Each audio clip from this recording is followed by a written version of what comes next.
Get back here!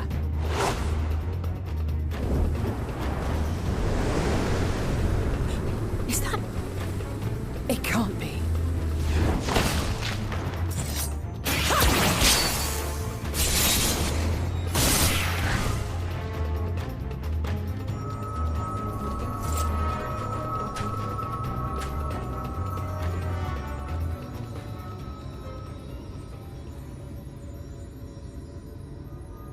Just a lesser sin eater. Nothing to write home about. I knew you'd turn up sooner or later, but I had been hoping for sooner.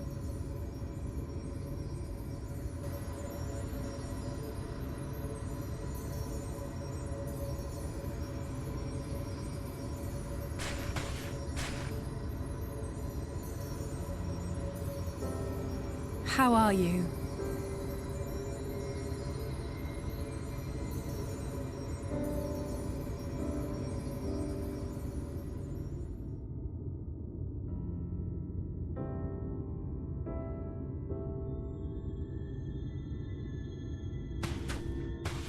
We've fought them to a standstill, then.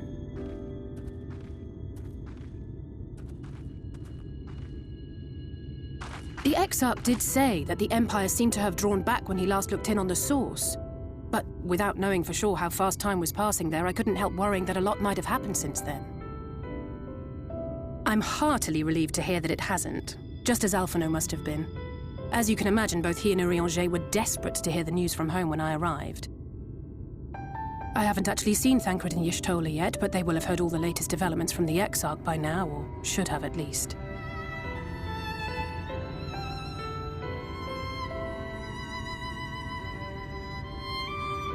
When I think of how frantic Tataru and the others must be, I want nothing more than to rush back and reassure them. But we still haven't found a way to reverse the summoning, and even if we had, we couldn't just ignore Urianger's vision. He may use 10 words where one would suffice, and they may often obscure as much as they reveal. But on this matter, he was as clear as day. I do not doubt for one moment that he saw what he claims. Nor how difficult it must have been to speak about them. The 8th Umbral Calamity and your death aren't exactly topics for idle conversation. As much as I might want to go home, I don't want to go home to that. We can't allow the rejoining to happen, which means we have to save the first from the Sin Eaters.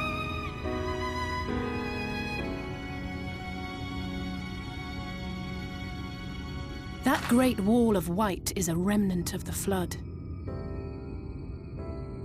100 years ago, the balance in the first tipped decisively in favor of light. From that moment, it rose and swelled with each passing day, and then, without warning, it burst forth like water from a broken dam. A colossal wave of pure light, drowning everything in its wake. Only Norvrant was spared. For the most part, living things are composed of ether of various different aspects. But when exposed to such a flood, their etheric harmony is shattered, and their natural form breaks down.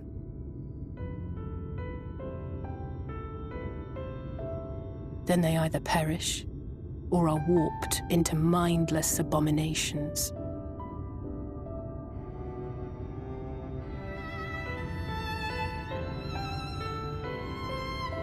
Yes, that's how the Sin Eaters came to be.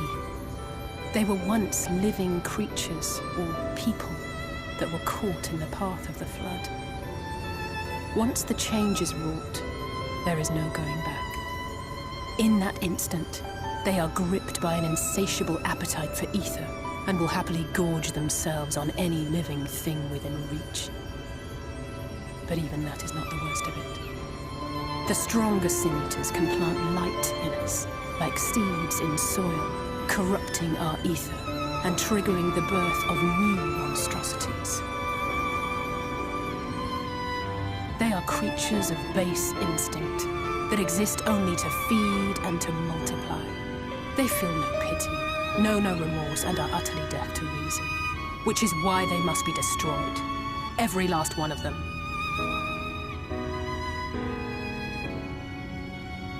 The infirmary is full of the Sin Eater's victims, left here to spend their final hours waiting for the change to overtake them.